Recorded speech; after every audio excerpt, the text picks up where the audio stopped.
Halo Pandamates, bertemu dengan aku Gaby di segmen #Bincang Pandam. Nah, di segmen kali ini kita akan mengenal lebih dalam terkait Pandam Adiwastra Janaloka.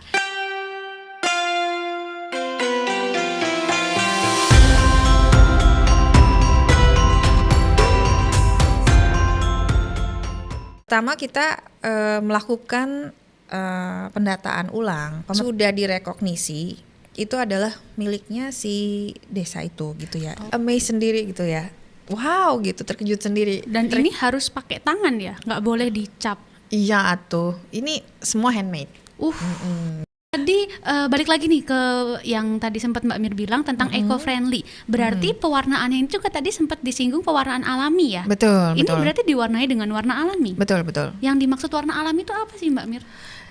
Jadi gini, dalam sejarah pembatikan ya, kita dulunya mungkin sekitar tahun 18 sampai 1940 mungkin ya, itu menggunakan warna dari ekstraksi tanaman. Ekstraksi tanaman, tanaman yang ada apapun.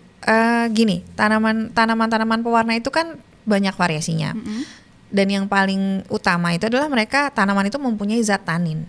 Oh, gitu jadi kan. tanaman yang harus punya zat tanin. Iya, begitu. Walaupun tidak hanya itu ya, artinya ada yang kayak buah-buahan tuh kan punya flavonoid kan, itu bisa juga jadi salah satu sumber warna, tapi kan tidak begitu kuat gitu ya.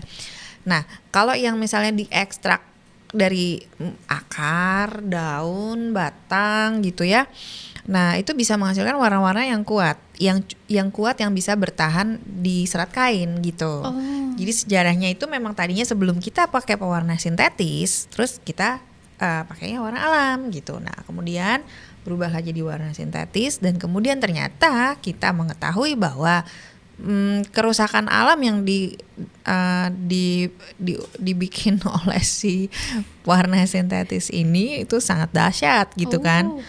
Akhirnya ya ketika kesadaran itu muncul, ya kita kembali lagi gitu untuk menggunakan warna-warna alami ini gitu. Jadi mulai lagi mengeksplor daun, batang, akar gitu. Oh, tapi kalau gitu jadi lebih gampang untuk mendapatkan bahannya. Maksudnya kayak ya udah yang di sekitar kita aja. Walaupun memang yang tadi harus ada zat tanin. Betul, zat tanin. Jadi gini, kalau daun itu diekstraksi, taninnya itu kita ambil sebagai pigmen, kemudian kita pakai untuk mencelup kain gitu.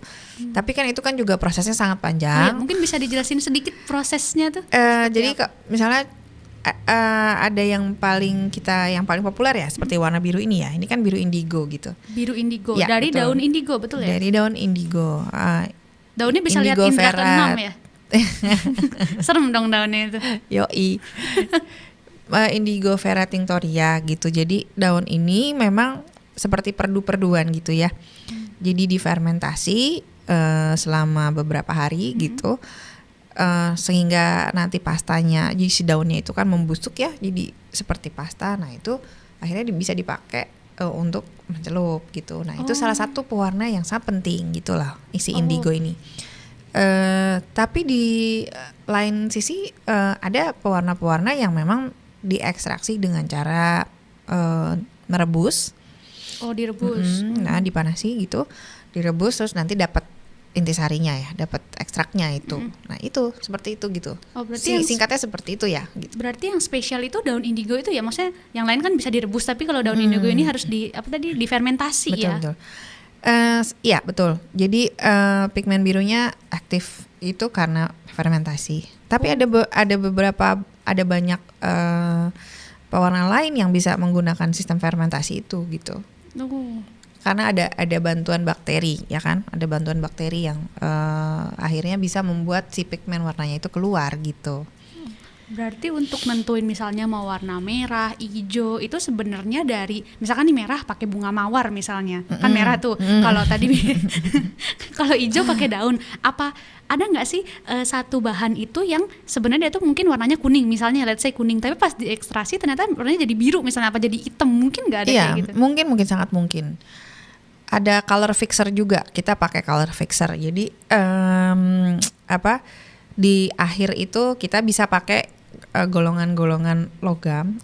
Jadi basa asamnya kita mainkan gitu sehingga warnanya itu masih bisa bergeser gitu. Oh, diakalin gitu. Ya, diakalin, makanya disebut color fixer gitu. Jadi tapi kalau indigo ini memang treatmentnya very special. Jadi nggak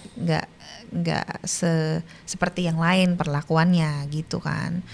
Makanya warna yang mungkin bisa dibilang paling bright dan paling mahal itu ya dari indigo. Tapi kan kita sekarang ini kan karena banyak meriset, banyak mencoba-coba gitu kan, akhirnya ketemu dengan berbagai pewarna lain gitu yang memang nggak kalah cantiknya gitu, dan juga sangat kuat yang bisa diserap oleh serat kain gitu. Dan bisa kita gali dari berbagai penjuru Indonesia karena gini, unsur hara tanaman itu ditanam itu juga sangat berpengaruh terhadap warnanya gitu. Mulai dari proses penanamannya aja berpengaruh ya? Sangat berpengaruh. Jadi misalnya kita ambil dari NTT gitu atau kita ambil dari Papua gitu kan, itu nanti ternyata hasilnya akan berbeda gitu, shade-nya akan berbeda gitu. Ya kita akhirnya bisa tahu bahwa ternyata dari unsur hara tanahnya sendiri itu juga sangat berpengaruh ya gitu. Makanya kayak teman-teman kita nih Jen dari NTT ya Jen. Jadi itu sangat kaya akan pewarna alam dan punya resep-resep nenek moyang ya Jen. Yang kita resep rahasia keluarga ya. Yang diturunkan ke anak cucunya memang. Jadi pewarna-pewarna untuk tenunan mereka itu yang sangat bright dan sangat deep colornya gitu. Ini treatment khusus kayak cewek-cewek ya, harus di-treat dengan baik nih, moodnya bisa berubah. Gitu nggak Mbak Mir? Iya benar-benar. Kira-kira gitu. Oke. Nah terus sebenarnya apa sih yang menjadi tantangan terbesar dalam pewarnaan alami ini? Tantangan dan kalau kelebihannya kan tadi terbesar ya.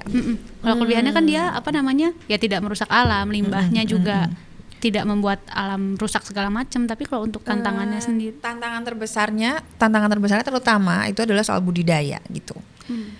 Karena gini, manusia tuh sifat dasarnya ada rakus-rakusnya ya, gitu ya, very greedy gitu. Jadi kalau bisa dibilang, kalau kita secara masif menggunakan warna ini, kita tahu misalnya ya indigo atau misalnya tanaman tinggi gitu ya, ini sangat bagus nih gitu ya, kita akan mulai rakus. Dipakai secara eksesif gitu ya. Nah, disitulah mulai permasalahan baru gitu. Jadi kalau seandainya kita melupakan sisi budidayanya ini, ya kita akan menghadapi hal yang sama gitu nantinya gitu. Segala sesuatu yang berlebihan itu kan juga akan membuat kerusakan gitu. Oh iya. Untuk dari segi ketahanan warnanya nih, kalau misalkan yang bukan yang pewarnaan alami itu kan ya awet gitulah ya, mungkin kalau di bahasa GB itu dibilangnya brudul, bukan brudul bladus. Warna bladus kok brudul. Gimana, sih? Nah kalau pewarnaan alami ini justru dia awet tahan lama apa? Pewarnaan alam ini awet tahan lama jika satu, memang diproses dengan cara yang benar gitu. Kedua, cara pakainya, cara cucinya gitu. Ada tips and triknya mungkin? Tips and triknya mudah sih. Ya cucilah dengan sabun yang yang natural soap ya. Kayak si lerak itu gitu kan. Iya. Kalau itu yang paling repot ya. Kalau nggak beli jadi sabun lerak atau misalnya pakai deterjen yang soft, yang mild gitu kayak mungkin sampo bayi gitu. Treatmentnya juga khusus boleh. Ya, nggak boleh dijemur di matahari langsung karena yang membuat itu bladus itu yaitu sinar matahari langsung itu UV sangat merusak. Jadi dari mulai proses pewarnaannya sendiri itu juga udah dilakukan dengan hati-hati ya. Maksudnya tidak ada direct sunlight yang boleh masuk pada saat dijemur, pada saat proses pewarnaan gitu. Jadi harus ada iup-iupannya gitu. teduh-teduhannya. Oke, berarti harus merawat sepenuh hati seperti menjaga diri sendiri. Iya, sekarang gini, betul, setuju. Sekarang kamu kalau misalnya kamu beli dengan harga 3,5 juta, kira-kira kamu gimana pakainya? Kalau Kiwi sih nggak pakai, Kiwi simpen di lemari. Oh gitu ya? Kalau ada event bener-bener khusus banget, baru tuh dikeluarin. Betul. Karena kayak kita beli tas LV aja, misalnya ya, gitu. Diawet, disayang-sayang. Disayang-sayang, naroknya juga, hati-hati banget gitu. Slow mo. Iya, jadi kalau perlu orangnya nggak usah duduk di kursi, tasnya aja yang duduk di kursi. Terus kalau nggak dilap-lapin gitu ya. Nah, betul. Nah, apakah kalian mau men-treat batik kalian ini dengan cara yang sama gitu loh, ya kan? Kan sama aja. Ini juga buat tantangan orang loh gitu. Artinya kan salah satunya sikap yang harus dikembangkan kan juga merespek gitu ya. Betul. Tadi ngomongin terkait sinar yang terlalu panas. Nah, barangkali nih abis pandemi ini mau beli nih ceritanya. Berarti boleh disetrika nggak? Disetrika mungkin boleh. Kalau apalagi kalau jadi baju ya kita mau pakai. Boleh, tapi memang nggak boleh langsung setrikanya langsung nempel. Oh, uapnya aja? Enggak, maksudnya jadi kalau bisa dilapisin dengan kain tipis. Oh. Jadi nggak langsung si besi setrikannya itu langsung ke kainnya gitu. Oh, oke. Harus seperti sangat-sangat ini ya. Tricky ya. Yes, harus dirawat dengan sepenuh hati. Wah, kalau tidak menangis 3,5 juta. Betul.